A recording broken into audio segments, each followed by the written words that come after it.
मच्छरदानी थी। एक गांव में सोनू और सुनीता नाम के भाई बहन रहा करते थे। जब वो छोटे थे तभी उनके माता पिता का देहांत हो गया था।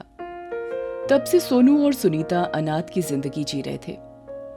सोनू सुनीता का बहुत ख्याल रखता था।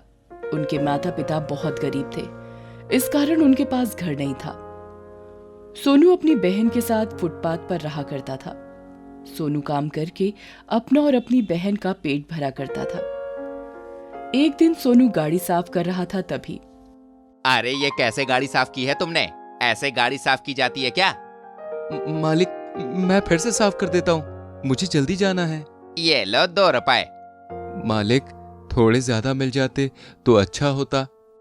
जैसी गाड़ी साफ की है वैसा ही पैसा मिलेगा, चल भाग। ये कहकर गाड़ी का मालिक गाड़ी लेकर चला जाता है। सोनू ने सोचा इससे काम नहीं चलेगा, कोई दूसरा काम देखना होगा। फिर वो दोनों एक होटल में काम मांगने जाते हैं और वो दोनों 20 रुपए में वो काम करने के लिए राजी हो जाते हैं।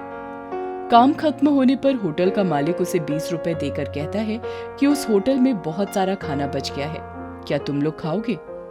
वो दोनों राजी हो जाते हैं। सोनू और सुनीता बड़े प्यार से भोजन करते हैं और होटल के मालिक को धन्यवाद देकर चले जाते हैं। फिर रास्ते में एक आदमी मिलता है। वो कहता है कि ये सामान स्टेशन तक पहुंचाना है, क्या तुम लोग कर पाओगे? सोनू तुरंत तैयार हो जाता है। सुनीता वहीं फुटपाथ पर सोनू के आने का इंतजार करती है और सोनू सामान स्टेशन तक पहुंचाता है। तब तक दोपहर हो जाती है और सामान का मालिक उसे पैसे दे देता है। स्टेशन पर 2 कपल दिखाई देते हैं। उनके पास एक छोटी बच्ची थी। वो कुछ खाने के लिए जिद कर रही थी। औरत बच्ची की जिद पूरा करने के लिए उसे चिप्स देती है और उस बच्ची के हाथ में जो रोटी थी उसे फेंक देती है। जिसे भूख लगी है भगवान उसे नहीं देता, और जिसके पास सब कुछ है उसे उसकी कदर ही नहीं होती। ऐसा सोचकर सोनू वहां से चला जाता है। तभी सोनू को उसकी बहन की याद आती है और वो उसके लिए कुछ खाने की चीजें खरीदने लगता है। सोनू सामान खरीद कर चल पड़ता है। तभी एक गाड़ी बहुत तेज उस रास्ते से आती है और सोनू से टकराती है। सोनू बेहोश हो जाता है। जब उसे होश आता है तो वो हॉस्पिटल में होता है और उसके सामने सूरज नाम का एक आदमी खड़ा होता है। सोनू ने उस आदमी से पूछा, मैं गाड़ी से टकराया, फिर मैं अस्पताल में कैसे आया? वो गाड़ी मेरी ही थी, मेरी वजह से आज तुम्हारा ये हाल हुआ। तुम चिंता मत करो, मैं अस्पताल का बिल भर दूंगा। तभी सोनू ने देखा कि उसका पैर नहीं है। सूरज ने कहा कि अब वो बैसाखी से चल पाएगा तो वो जोर जोर से रोने लगा। सूरज ने कहा कि चलो मैं तुम्हें तुम्हारे घर तक छोड़ देता हूँ। सोनू ने कहा, मेरा कोई घर नहीं है साहब। फिर तुम कहाँ रहते हो? हम तो फुटपाथ पे रहते हैं साहब। अच्छा चलो, मैं तुम्हें तुम्हारी बहन के पास छोड़ देता हूँ। साहब, आप मुझे मंदिर तक छोड़ दीजिए, मुझे पता है मेरी बहन मंदिर में ही होगी। सोनू अपनी बहन के पास चला जाता है।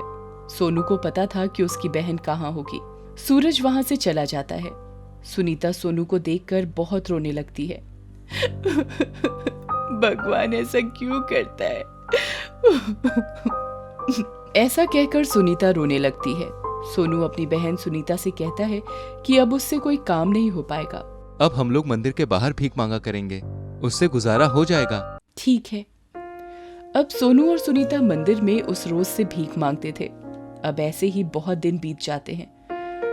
अब ऐसे ही उन दोनों के दिन बीत रहे थे। तभी एक दिन एक आलीशान गाड़ी मंदिर के सामने आकर रुकी और उसमें से औरत बाहर आई। वो मंदिर में पूजा करने के लिए चली जाती है। थोड़ी देर बाद वो औरत मंदिर के बाहर आ जाती है। तभी उसकी नजरें सोनू और सुनीता पर पड़ती है। उन्हें देखकर वो अपने बैग में से रोटी निकालकर उनके सामने फेंकती है। तभी सुनीता गुस्से में उस औरत से कहती है, मैडम, आपको रोटी देनी है तो हाथ में दो, ऐसे फेंको मत।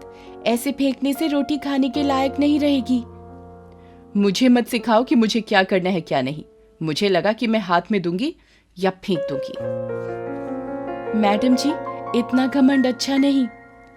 तू मुझे समझाएगी कि मुझे कितना घमंड है? रुक, मैं अभी बताती हूँ। तू इतनी सी है? ऐसा कहकर वो औरत सुनीता को बहुत जोर जोर से मारने लगी। तभी सोनू, मैडम, सुनीता को मत मारिए, इसकी तरफ से मैं आपसे माफी मांगता हूँ। आपने रोटी जमीन पर फेंकी, इसीलिए सुनीता ने आपसे ये बात कही। इसमें सुनीता की कोई गलती नहीं है। तुम समझदार लगते हो। मैडम, ये गाड़ी से मेरे पैर का एक्सीडेंट हुआ था और तभी से मैं अपाहिज हूँ। मेरे पति ने मुझे बताया था कि उनकी गाड़ी से किसी बच्चे का एक्सीडेंट हो गया है। ओह, अच्छा वो तुम ही हो। मुझे क्षमा कर दो, मैंने तुम लोगों के साथ बहुत गलत व्यवहार किया। हमारी कोई औलाद नहीं है और मेरे पति को तुम्हारे पैर के कट जाने का गम इतना सताया कि वो इस दुख को सहन नहीं कर पाए और इस दुनिया से चल बसे। उन्होंने तुम्हें ढूंढने की काफी कोशिश की लेकिन तुम मिले नहीं। उन्होंने मुझसे वादा लिया था कि अगर तुम कभी मिले तो उनको अपने बच्चों की तरह अपने पास ही रखना। तुम दोनों मेरे साथ मेरे घर चलो। वो दोनों उनके साथ जाने के लिए तैयार हो गए। वो औरत भी उन्हें अपने बच्चों की तरह ही पाला करती है। वो दोनों वहां बहुत खुश हैं। गरीब की भूख बहुत अलग होती है, ऐसे ही अमीर लोगों की भूख अलग होती है। उनके पास पर्याप्त भोजन होने के कारण वो फेंक देते हैं, मगर गरीब को भूख लगे तो उन्हें खाने के लिए 2 वक्त की रोटी भी नहीं मिलती। इसी वजह से गरीब और अमीर लोगों की भूख अलग अलग होती है। इस कहानी से हमें ये सीख मिलती है कि गरीब होने के कारण उन्हें कष्ट नहीं देना चाहिए। गरीबों की हमेशा सहायता करनी चाहिए।